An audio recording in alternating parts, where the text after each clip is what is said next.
Welcome to the Fiscal Physical Podcast.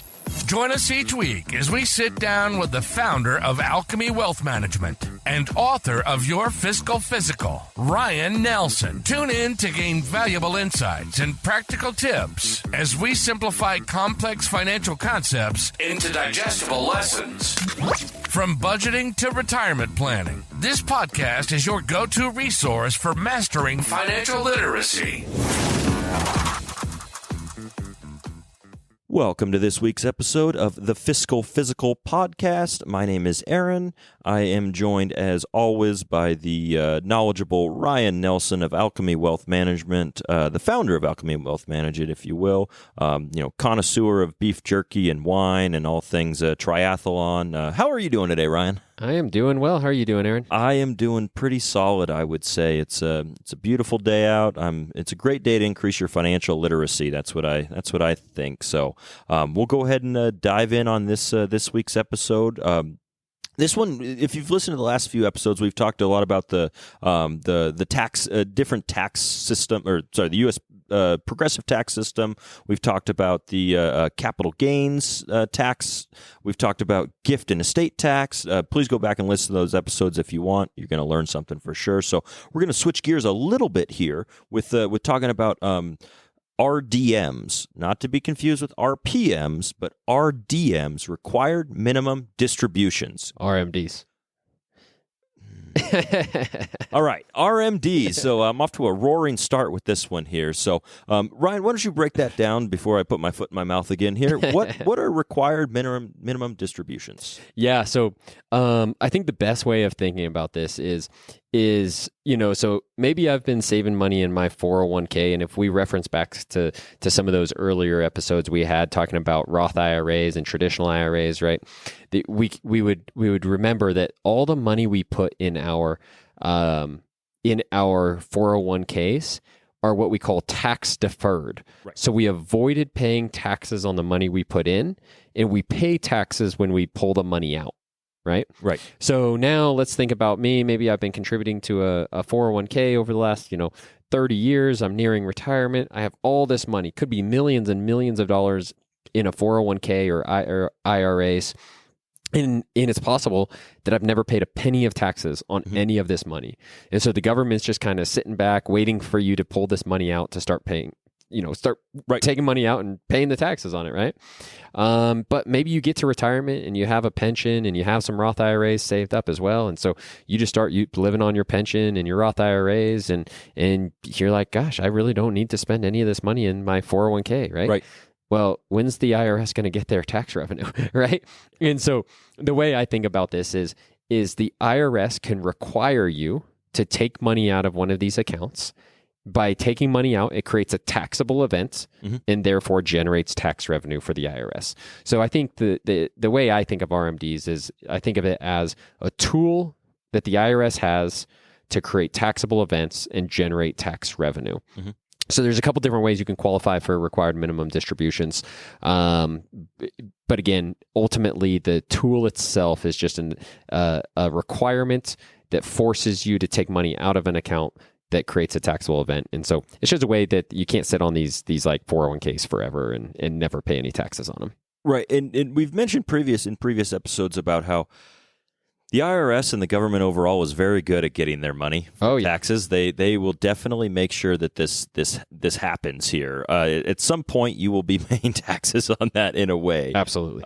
And with RMDs, what's the age limit? Because if we harken back to when we did the Roth IRA conversation, I believe that was. I don't know if what's the difference between the two? Is there a difference between the age on when you have to start withdrawing from like a regular IRA or a 401k versus like a Roth? Yeah. So for these required minimum distributions, they're really going to apply to like traditional IRAs, SEP IRAs, simple IRAs, 401ks, 457s. It's going to be those, what we call those tax-deferred accounts. Oh, gotcha. Yeah. And so again, it's that tool to make sure they can get their money out. So there's two different ways you can qualify to have to take an RMD. The most common one is age-related. That age keeps increasing, but right now it's age 72. For people who are a little bit younger right now, it's going to be 73 for them. But we'll just run with, for this episode, we'll say 72. So what that means is if somebody is 70 years old right now, never touched their 401k, no harm, no foul, 71, no big deal. The year in which they turn 72, they'll have their first required minimum distribution. They'll be forced to take money out of their account, again, creating that taxable event and pay taxes on that amount. So that year right now is 72. Again, for some people who are younger, it will be 73 by the time they get to that age.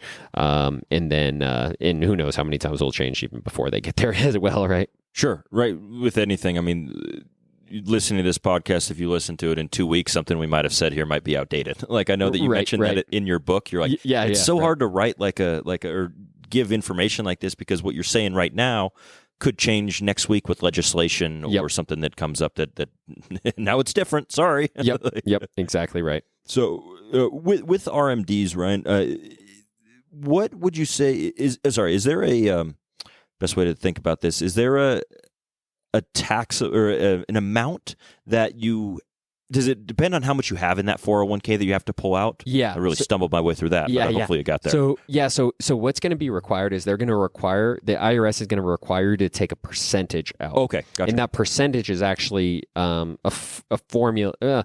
You have to kind of calculate your percentage each year. And so if if somebody had $100,000 or $1 million in their 401k and they hit 72 and they have to start taking money out, it's going to be how much money they have to take out is dependent on effectively what it's going to come down to is their life expectancy. So the IRS publishes some tables every year and they say, so for a 72-year-old, they have a long time until they would be required, in theory, they could live a lot more years, right? And so the percentage they have to take out could be a fairly small percent. It may just be a couple of percent. As they start aging up, 80, they're going to have to start taking a larger percentage out every year. If they're in their 90s, even a larger percentage. If they reach 100, they're going to have to take out even more. If they reach 110%, I think the factor is like 2, which means you have to take your account balance and divide by 2. So it's effectively 50%. If I remember right, I think that it gets up that steep. So, but granted, if you're living to 110, you're up there in age. That's certainly not common. That's a pretty old person. Making it that far. But so the RMD itself is, again, after you go through this exercise with the IRS, it effectively is going to be based on your age and your account balance. So the bigger your account balance is, the larger your RMD will be, and the older you are, the larger your RMD will be. Gotcha. And that's good to think about. I mean, I like to think with this podcast, there's something for everybody and that you can kind of take from it. And it might not be that right now you might not have, and might not even be close. Like I said, I'm 33 years old, like an RMD for myself. Like it's several decades ahead of me. But just kind of being prepared, like to think about, I can't just sit on this money forever. Like at some point you will have to pay those taxes on it one way or another, and making sure that that's done. Yep. So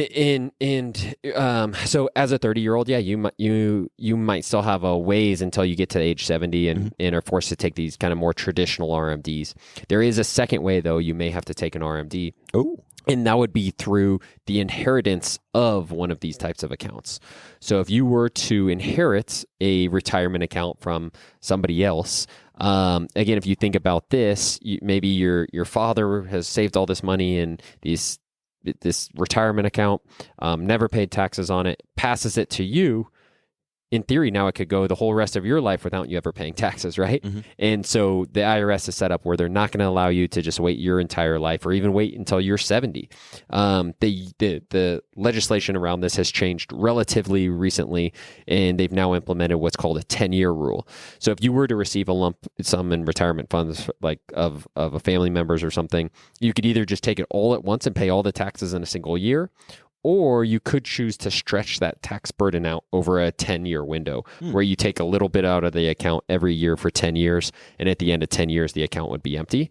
But so that would also be what we would call a required minimum distribution. So the IRS would be requiring you to take money out of your inherited IRA. And then again, it would need to be empty in 10 years. And so again, it's really, the tool itself is the same. It's a requirement for you to take withdrawals from a retirement account that generates revenue for the IRS. Mm-hmm. And it kind of makes sense if you think about it. Whether you hit a certain age, it's probably about that time that the IRS starts getting their revenue, right? Or if you're inheriting it from somebody else, well, it probably wouldn't make sense for the IRS to let you just sit on that until you hit age 70. So you'd have, in this case, if you choose to use this method, you'd have a 10-year window to take all the distributions out. Awesome. I'm so glad you brought that up too, because in my head I was like, oh, well, I don't have to worry about this till I'm 72. But that's definitely not everybody. Well, normally the idea that somebody has a parent or a relative that might, pass that on and inherit it could happen sooner than you think. Absolutely. And being aware of it and being knowledgeable that, like, hey, at some point I will have to pull out this money because 100%. I got this here. So that was great. Yeah. I think it's an important part of estate planning as well. So, if I'm, let's say you start building a nice sizable net worth, right? And your son, and you say, okay, I'm going to start leaving money to my son, right? And so maybe at the time you pass away, it could be in your son's peak earning years, right? Typically, it wouldn't be uncommon for when a father passes away, it to be in the son's peak earning years. And so, if you leave your son this big sum of money that he's going to receive during his peak earnings years, and he has 10 years to take all the money out and pay the taxes on, you might be passing it to him at a point in time where he's already earning a decent chunk of change. Now, if you pass him, say, $1 million, this is rough math. He might have to take $100,000 out a year for 10 years, assuming no growth. And so he might already be in a high tax bracket. So the money you're passing to him might be taxed at higher brackets than if you had just started taking the money out in your lifetime, right? So it's also an important planning concept to be thinking about as you're leaving the money, not only as you potentially receive inheritance from somebody else, but also as you're planning to pass your inheritance, how is that going to affect the people you're planning to pass it to? Yeah. No, that is phenomenal, man, just to think about it. I mean, we're probably going to do a whole episode on estate planning or multiple episodes on it, because I think that's incredibly important to think about, how that passes down and what might be the best way to plan for these instances. Like, is it better to take it out now because I know that I'm approaching the end of my life and I just have to get all my affairs in order, or is it better to, just wait and see kind of approach there. Right. Excellent. Well, that is great, Ryan. I appreciate the insight there on RMDs. Finally nailed that one here. So looking forward to building on that in the future with future episodes and just seeing kind of how this all works out. So we'll go ahead and take a pause here, and we'll be back on the other side with some personal stuff. Hang tight. And now, to put the personal in personal finance.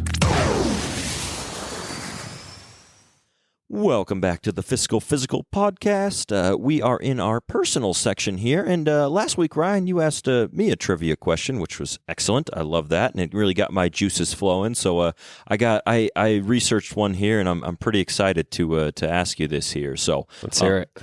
In a 7-day period, a week, worldwide, how many hamburgers does McDonald's sell? Jeez, yeah, worldwide. 7-day period, a week, on average. Obviously, it's going to vary a little bit.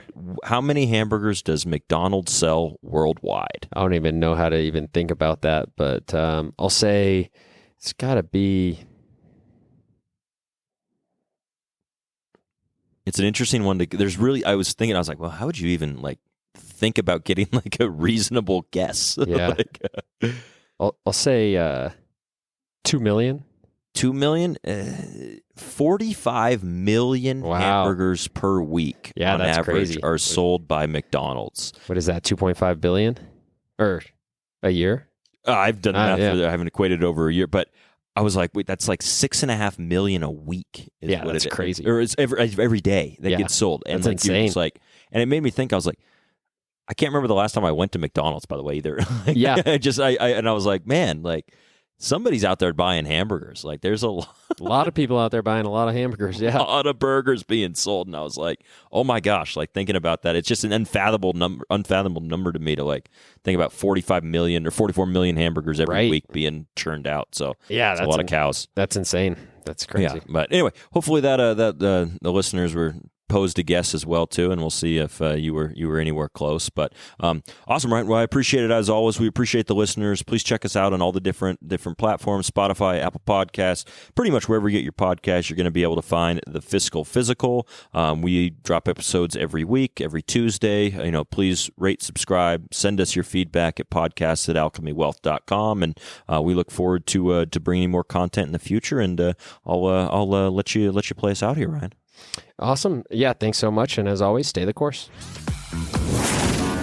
Thank you for joining us for the Fiscal Physical Podcast. Until next time, happy listening. And as always, stay the course. If you have a question or topic suggestions, please email us at podcast@alchemywealth.com. If you enjoyed today's discussion, subscribe to the podcast to ensure you never miss an episode. And consider leaving us a rating and review on your favorite platform. This helps other listeners like you find the show. For more resources, you can visit Alchemy Wealth Management's website at www.alchemywealth.com or find your Fiscal Physical, the book, on Amazon. We'd be remiss if we didn't mention that personal finance is just that, personal. Please don't take anything we say as advice. The preceding content is for informational and entertainment purposes only. It's not an offer or a solicitation, nor should it be construed or relied upon for tax, legal, or investment advice. It doesn't consider your personal financial situation or objectives and may not be suitable for you.